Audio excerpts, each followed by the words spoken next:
Bismillahirrahmanirrahim. Assalamualaikum warahmatullahi wabarakatuh. Selamat pagi rekan-rekan mahasiswaku semuanya. Juga kami ucapkan selamat pagi kepada Bapak Ibu dosen pendamping. Pagi hari ini di Solo cerah. Semoga di Semarang, di Kendal, di Suwon juga cerah keadaannya. Solo cerah sekali ini. Alhamdulillah, pagi yang cerah, semangat yang baru setelah kemarin kita melakukan ujian tengah semester. Kira-kira bagaimana? Tengah semesternya bagus? Nah, insya Allah bagus. Alhamdulillah ini yang di SD Kartasurat ya datang tadi pagi-pagi sudah di kampus. Kita untuk melakukan perkuliahan mata kuliah teori organisasi. Baik rekan-rekanku, untuk memulai perkuliahan pada tengah semester yang kedua setelah kita melakukan UTS. Jadi UTS itu evaluasi bersama ya. Rekan-rekan mahasiswa untuk mengevaluasi, Bapak Ibu dosen juga mengevaluasi, khususnya juga Pak Jailani, apa yang disampaikan sudah sesuai dengan harapan mahasiswa, sudah sesuai dengan kaidah-kaidah kurikulum yang ada atau belum, metodologinya perlu disesuaikan, perlu disempurnakan atau sudah bagus. Nah, ini sebagai bahan evaluasi kita bersama. Rekan-rekanku semuanya, pada pertemuan yang hari ini kita masuk pada pertemuan yang ke-9. Kita mengambil materi pokok bahasan tentang perilaku kelompok. Apa itu perilaku kelompok, bagaimana dinamika kelompok, dan mengapa perilaku kelompok dibahas dalam bab tersendiri. Kemarin kita sudah bicara tentang perilaku organisasi.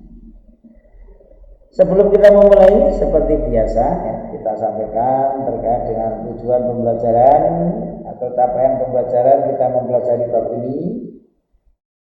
Diharapkan setelah mempelajari bab ini, mahasiswa mampu yang pertama mengerti dan memahami tentang perilaku kelompok.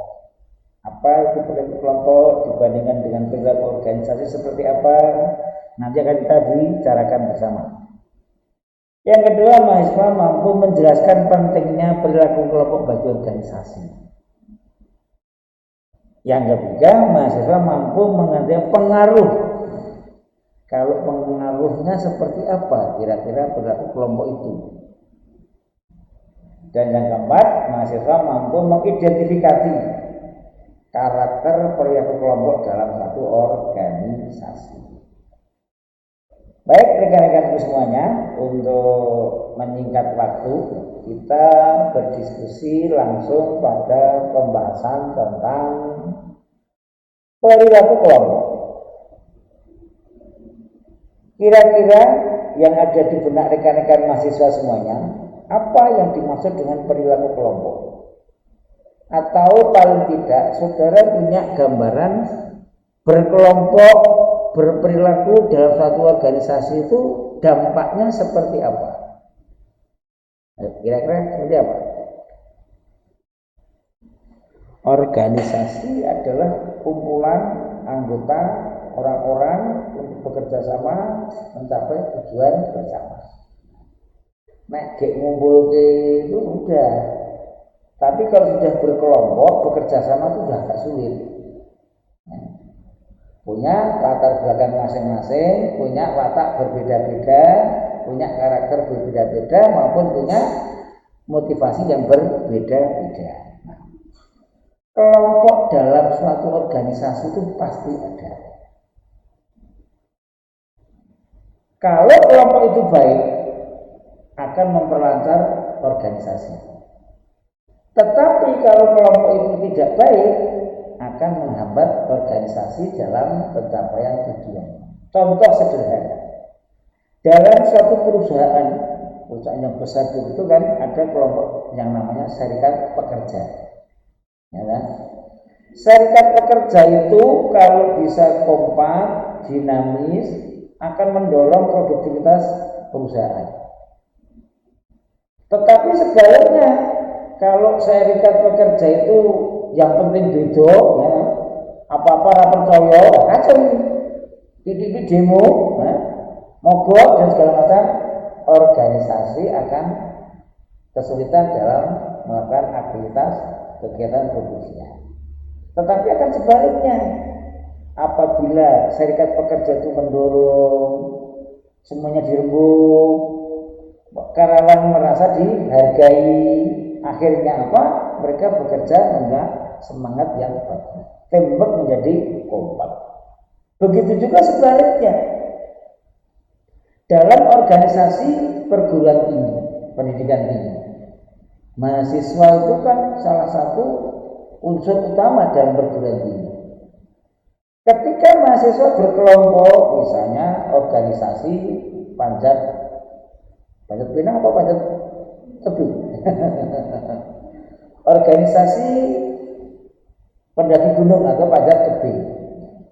Ketika mereka punya prestasi bagus, organisasi olahraga, ya kan? Ketika mereka punya prestasi, nama baik kampus terbaik. Tetapi sebaliknya, apabila organisasi punya organisasi tanpa bentuk, ya kan? Delalah karena anak masih muda, banyak dipengaruhi kanan kiri, ya. Jadi organisasi yang misalnya melanggar aturan negara begitu, meskipun perguruan tinggi institusi tidak terlibat, tetap kena dampaknya. Nah, disinilah pentingnya kita bicara tentang perilaku kelompok. Mengelola kelompok dalam suatu organisasi apabila baik akan mendorong organisasi dalam mencapai tujuannya. Tetapi sebaliknya, apabila kelompok itu dibiarkan, ya kan, akhirnya kemudian merugikan organisasi, diakui atau tidak, suka atau tidak suka, organisasi tetap kena dampaknya. Sama dalam satu keluarga. Keluarga itu mesti yang didik anak yang baik, jangan nakal, jangan narkoba, ya kan? Tetapi ketika ada salah satu anak, mohon maaf, yang melanggar, mesti keluarga juga kena dampaknya. Inilah pentingnya kita bicara tentang perilaku kelompok. Yang selanjutnya, bahwa berkelompok itu sudah punya daya tawar, punya bargaining, ya kan? Dalam organisasi, teamwork itu penting, kerja tim itu penting, karena organisasi adalah kumpulan anggota untuk bekerja bersama-sama. Nah, kalau kelompok-kelompok dalam organisasi tidak sehat, ya kan? Kanan kiri, sikut sana sikut sini, organisasinya kan juga tidak sehat. Disinilah bahwa teamwork dalam satu organisasi dibangun oleh kinerja-kinerja perilaku kelompok-kelompok dalam organisasi yang positif bagi organisasi. Perguruan tinggi, banyak perguruan tinggi yang kelompok-kelompok mahasiswa, ada kelompok kajian, kelompok diskusi, kelompok rohani, kelompok olahraga dan segala macam. Dan masalah, asal itu positif dan produktif akan mendorong pencapaian tujuan organisasi. Itu terkait dengan pentingnya kita bicara tentang perilaku kelompok dalam organisasi. Kalau kemarin kita bicara tentang perilaku organisasi, di mana perilaku organisasi adalah kumpulan dari perilaku individu, nah kelompok ini sudah tumbuh dalam satu organisasi itu sendiri. Kelompok harus dikelola dengan baik karena apa? Sudah punya daya tawar. Contoh tadi, SPSI atau Serikat Pekerja tadi, mereka anggotanya taruhlah sudah sekian ratus, mogok bareng kan mengganggu proses organisasi, ya kan? Mahasiswa sebagaimana juga. Jadi perilaku kelompok ini penting dalam satu organisasi kalau dikelola dengan baik akan memberikan dampak positif bagi organisasi, tetapi kalau dibiarkan atau mungkin pengelolaan tidak baik akan merugikan organisasi. Itu ya sebagai pendahuluan ataupun pemanasan kita bicara tentang perilaku kelompok. Nanti penjabarannya bisa dilihat di buku ajar teori organisasi. Saya melihat yang pokok-pokok, yang poin-poin saja agar kita nanti bisa berdiskusi. Kalau kita bicara tentang perilaku kelompok, kita perlu mempelajari tentang teori kelompok. Ketika saudara berkelompok dengan teman-teman yang ada di lingkungan saudara itu kira-kira apa yang memotivasi? Yuk, apa kira-kira? Di lingkungan kampung atau yang kos di lingkungan kos-kosan gitu, apa yang memotivasi Anda berkelompok kira-kira apa? Sosial. Nah, hubungan sosial yang lain, komunikasi, semuanya benar. Yang memotivasi kita punya keinginan yang sama. Contoh sederhana ya, kalau saudara melihat, Anda melihat media sosial tidak hanya game-gamean saja yang seharusnya kan. Kalau Anda lihat dinamika yang ada di media sosial, guru honorer Supriyandi dan kisahnya Gus Miftah itu bukti dinamika kelompok di masyarakat yang sangat kuat. Tidak perlu diorganisir, tapi mereka terkelompok dalam pemegang netizen, ya kan? Mereka satu kelompok yang melihat, maaf dalam tanda petik, informasi yang kurang seimbang, gitu kan? Akhirnya presurnya kuat sekali. Seorang Gus Miftah, staf ahli yang belum ada 2 bulan sudah mundur. Seorang Supriyani yang hanya berhadapan dengan kekuatan besar pun bisa sebegitu eksisnya kan ini. Nah, kelompok muncul karena keinginan dan pemenuhan kebutuhan yang sama. Contoh Pak Jailani tadi, ya, contoh dinamika media sosial dari Gus Miftah sama media sosial yang dieksplor dari guru honorer Supriyani tadi, sebuah bentuk contoh dinamika kelompok yang ada di masyarakat. Artinya apa? Kalau dalam organisasi dinamika pasti ada. Kalau pemimpin organisasi zaman modern, zaman teknologi sekarang melihat perilaku kelompok ataupun dinamika kelompok sesuatu yang alergi, sesuatu yang menakutkan itu dipertanyakan. Jadi kebutuhan yang sama, keinginan yang sama akan membentuk kelompok. Ini teorinya. Nah, sehingga kelompok bagi golongan harus memenuhi berbagai syarat-syarat. Intinya bahwa berkelompok itu karena keinginan, karena kebutuhan, karena kesamaan-kesamaan yang lain. Ya kan? Kalau kita lihat guru Supriyani itu kita nggak kenal selain hanya lewat berita ya. Tapi kenapa ada empati? Ya kan? Kenapa ada rasa kasihan? Nah, kalau kita berkelompok, mestinya harus 2 orang atau lebih. Kalau berkelompok 1 orang itu ya lucu kan? Yang kedua, syaratnya berkelompok itu harus ada komunikasi dan aktivitas. Kelompok netizen yang membackup Ibu Supriyani itu nggak kenal satu dengan yang lain, tapi kita disatukan oleh, nah ini kan, karena apa? Ada komunikasi. Dan yang ketiga, suatu kelompok harus memiliki keinginan, harapan, dan tujuan yang sama. Itu teori. Apakah kemudian Anda aplikasikan pas atau tidak? Monggo. Tapi saya melihat 3 syarat ini dalam berkelompok kelihatannya juga relevan. Teorinya berkelompok.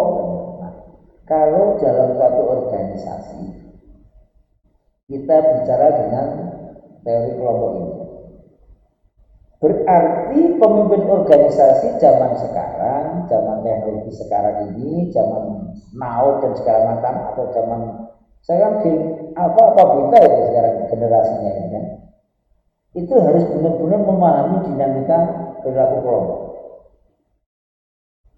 Jadi kemajuan teknologi informatika yang sedemikian maju dan cepatnya ini tidak hanya kita